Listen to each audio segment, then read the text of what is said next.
Alright, we are back at the dock and we're going to dive on the boat to see what the bottom looks like, see if we could find any barnacle or growth that may be there that kept us from getting up on plane.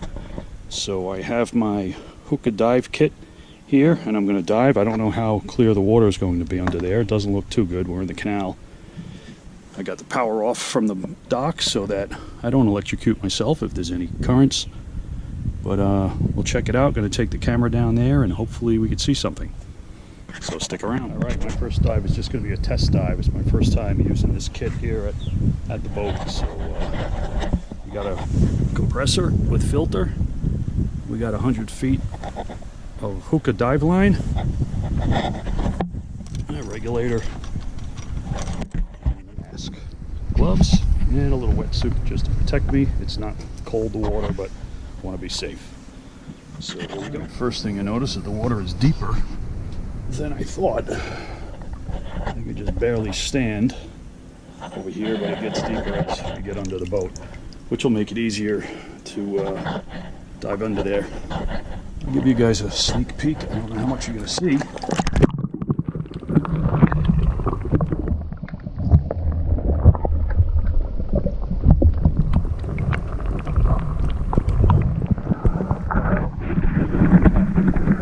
I could see all the paint coming off the trim tabs already, so that wasn't too good of a job.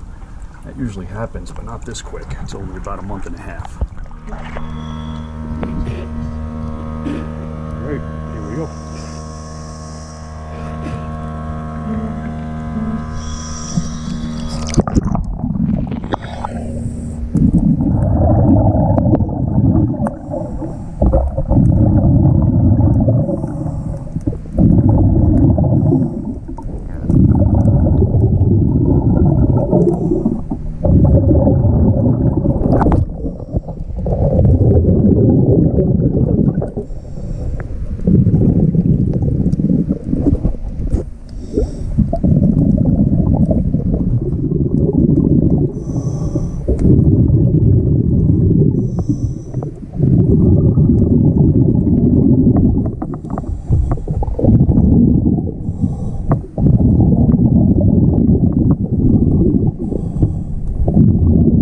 It doesn't look like much, but unless you have a smooth surface on the prop, that barnacle could sure have an effect on the performance.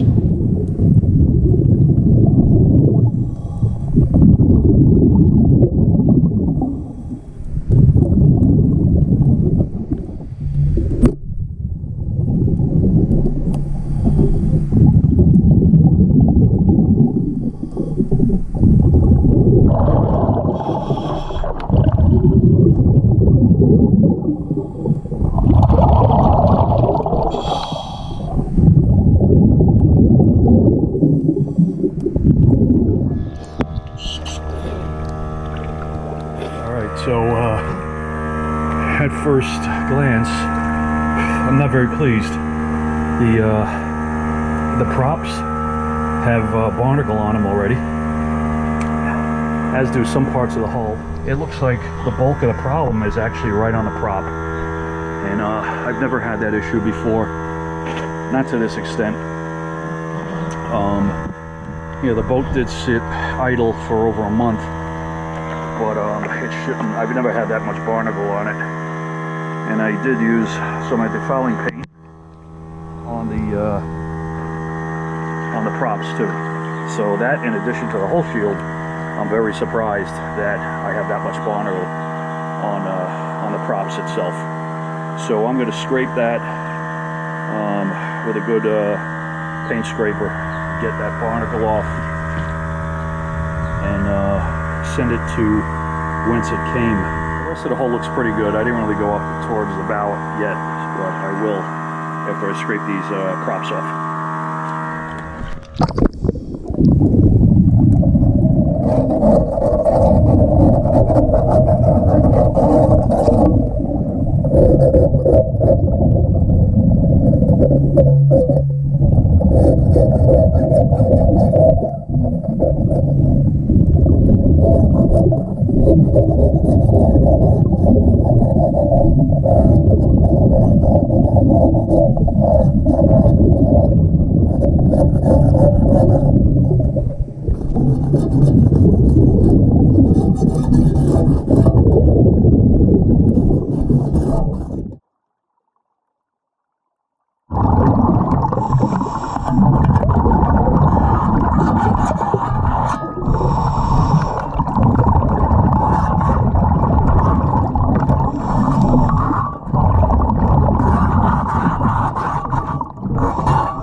the hull looks good.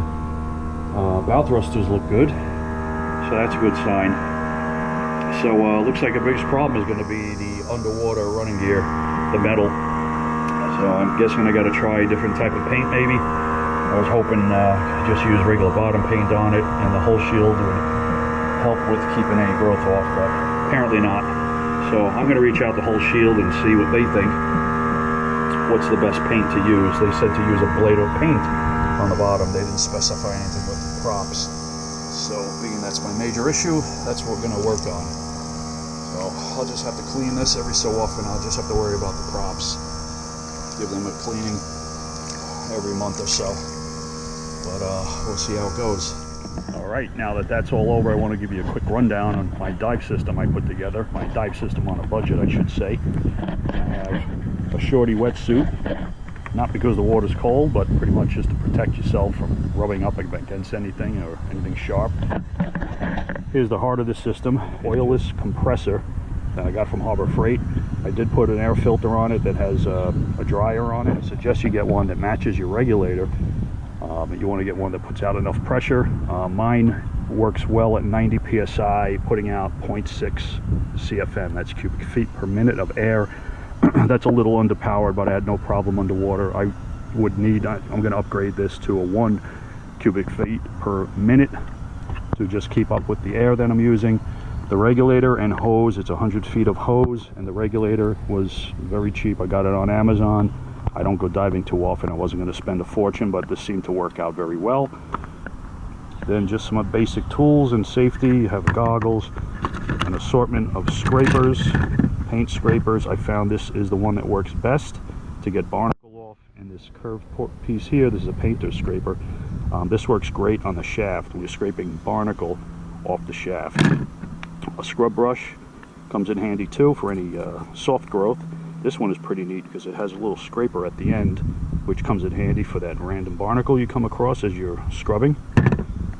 You want to make sure you have some good work gloves. There's a lot of sharp metal, and barnacle's very sharp. You could cut up your fingers if you're not careful. Good set of water shoes so you don't scratch your feet up. I was actually standing on the ground underneath the boat for quite a bit. I repurposed a fanny pack here to use as a weight belt and tool belt. So I had some weights here that I just added. I kept adding weight in here until I had enough neutral buoyancy so I don't keep floating to the surface. That seemed to work pretty good. For those of you who are hunters or shooters, yes, these are reloading lead that I had from my reloading kit, because I also go shooting and reload ammo. So that came in handy. I probably used about 6 or 7 of these to give me some neutral buoyancy. The knife I repurposed just for having down here, and this lanyard comes in handy with the clip. You clip it on your tools so you don't lose it if you drop it out of your hand. So that's pretty much it. I guess all this together probably cost maybe $200 to $300. Not very expensive. The Hookah dive system is great. Don't need to go refill tanks and get licensed to dive. It's a good idea, but to do Hookah diving you don't need that. So this is pretty much it. Worked pretty good. And I was underwater for a good half hour scraping the barnacle off the props. So next step is to take the boat out for a test drive and see if we get back up on plane and back up to 25 miles an hour. So that'll be our next trip. So thanks for watching. If you have any questions, leave them in the comments, and I'm going to leave links to most of these items on the description to the video, so you want to check that out and buy any of those. That's it. Thanks for sticking around. Keep our fingers crossed, and see you next time. All right, finally underway. 3,800 RPM, 21 miles an hour. So the barnacle was the fix to get us up on plane. We're running good. Awesome. So happy. Great work. Can't wait for our next adventure now.